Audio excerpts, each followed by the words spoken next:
Hello, today we are going to talk to you guys about consumerism within fast fashion and thrifting and the effects that it has on society and the earth. Hi, my name is Autumn, and today I'm going to be talking to you about the correlation between social class and consumerism in a capitalist society.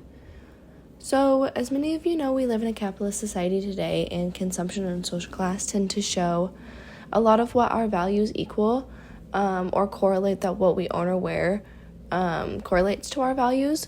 We tend to focus on how different social classes spend money and buy clothes to make them look or feel a certain way in society. It also comes to shopping in a capitalist society. Social classes show how what people buy tend to reflect how they want to be perceived in society and how they will relate themselves to certain brands and products that may be related to someone else that they want to be like in society. It doesn't necessarily mean that they naturally fit into that social class, but they want to. Many middle-class consumers will identify themselves or define themselves through their consumption choices. Their values of their choices and the things that they buy are not necessarily viewed as a need, but as a status or an identity in society. As you can see in this picture, this woman is asking to be made to look like she owns the latest Apple technology. However, does she necessarily fit into that social class? Probably not. You can also tell from my insight that consumers will use the things that they buy as a way to prove their place in society or where they stand financially. Middle-class consumers also tend to relate themselves and their identity to products and brands because of how it makes them feel or look in a certain way.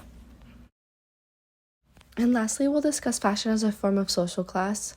This is displayed in the model on the screen, specifically talking about the role of designer brands and luxury goods displaying as a social class. A lot of people desire to have a certain aesthetic that is self-expressive, but usually they follow many social trends or things that are modernized or are trending out in everyday people, usually with a higher attached price.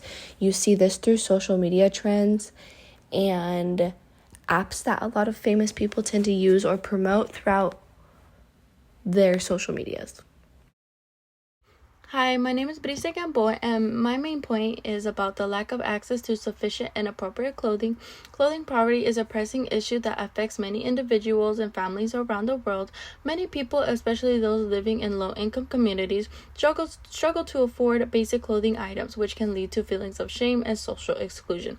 The movie Inside the Shein Machine by Untold by Netflix states that low prices encourage overconsumption by a generation that views clothing as a disposable and may only wear it once or never. They have no afterlife or resale value because they are such poor quality. Furthermore, clothing poverty can hinder job opportunities for adults, as many workplaces expect a certain level of professionalism. Organizations and charities work hard to address this issue by providing donated clothing to those in need, while some social enterprises seek to afford and sustainable fashion options. A sociological theorist named Mario Louis Small says that the culture of poverty was rejected both empirically and theoretically because there were a lot of first-hand problems with it, conceptual problems as well, including a widespread concern that easily blames the victims of poverty and their inability to escape it. Besides being an everyday problem, and not having access to clothing is a sign of a larger injustice in society. It must be addressed as a whole, including systematic change, community service, and compassion. We make a significant contribution to advancing equality, resilience, and dignity for everyone by guaranteeing that everyone has access to appropriate clothing. Did you know that fast fashion is the second largest polluter in the world right after the oil industry? Fast fashion produces a massive amount of clothing at a rapid pace, and because these clothes are often made cheaply, they don't last very long. As a result, millions of tons of textile waste end up in landfills each year. Synthetic fabrics, like polyester, can take hundreds of years to decompose, releasing harmful greenhouse gases like methane in the process. A single load of this material can release 700,000 microplastic fibers. Even natural fibers, like cotton, can be problematic because they often contain dyes and chemicals that can leach into the soil and water, causing environmental damage. In Chapter 3, Culture and Media, page 107, it says, social media then impact us in ways of which we might not be consciously aware. And according to the article, Gen Z has a fast fashion problem, published in 2022. This generation, which is typically defined as those born between 1997 and 2010, also purchases more clothing than previous generations. On average, they own hundreds of dollars worth of clothing that they never wear, or only worn once. All this is done by trends that are created in social media, and they just come and go, and people try up to stay with them. Now, let's move on to the water pollution.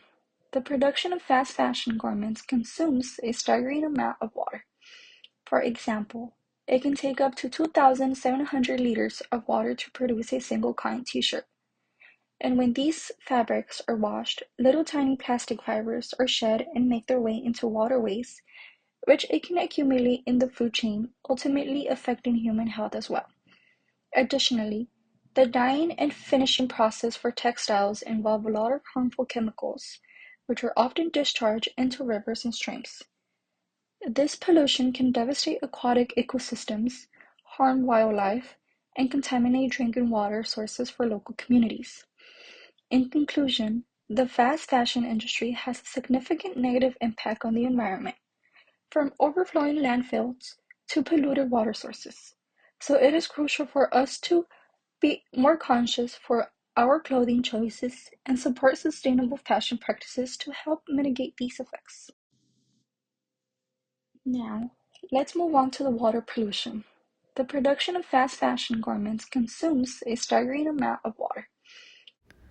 Thrifting is the act of shopping for secondhand clothing or items at a discounted price. Thrifting, nor the criticism it sometimes receives, is not a new concept.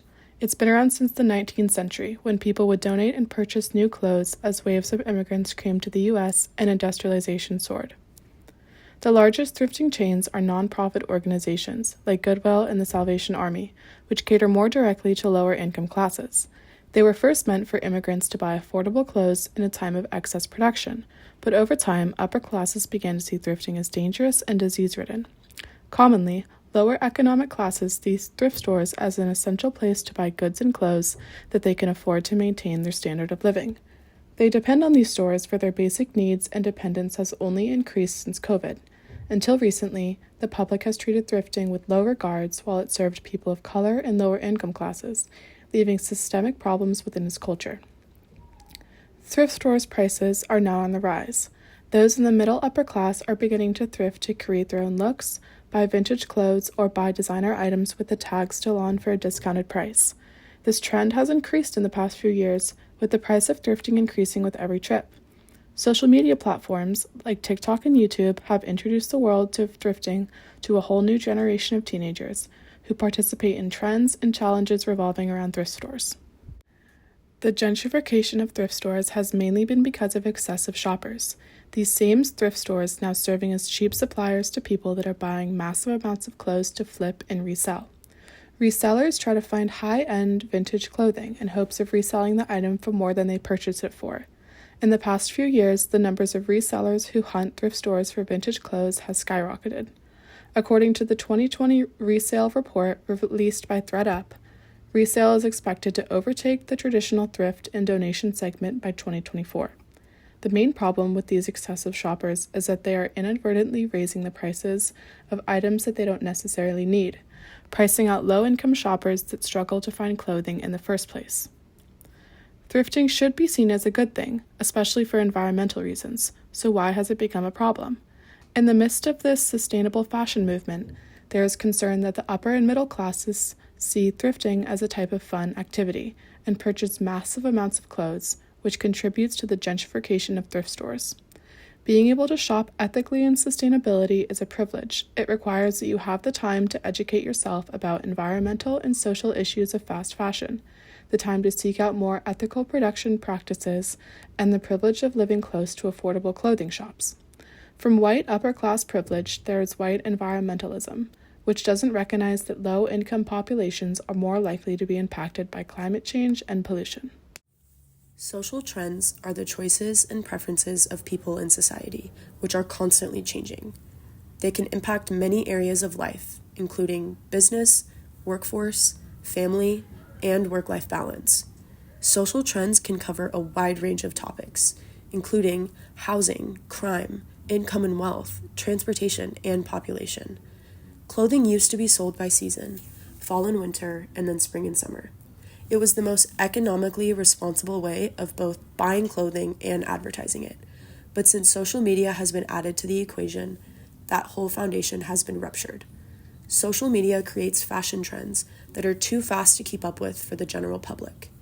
There is so much pressure from social media to peers to follow along with these trends and participate, even if it isn't economically feasible. People have to turn to websites including Shein to keep up with the fast-paced trends at a reasonable price. Companies like Shein use the cheapest material to get the most amount of products out for sale, leading to both overproduction and customers throwing the clothes away after only a few uses.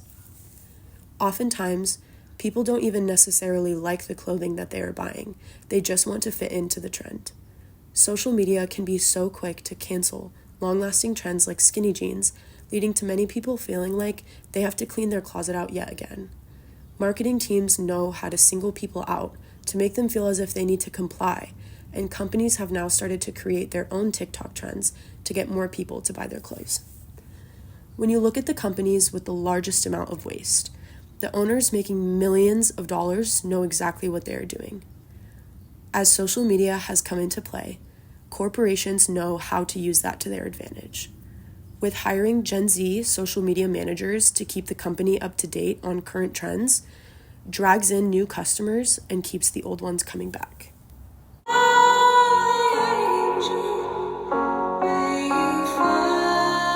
a moment of silence of all the expensive clothes that will be left on a good boat.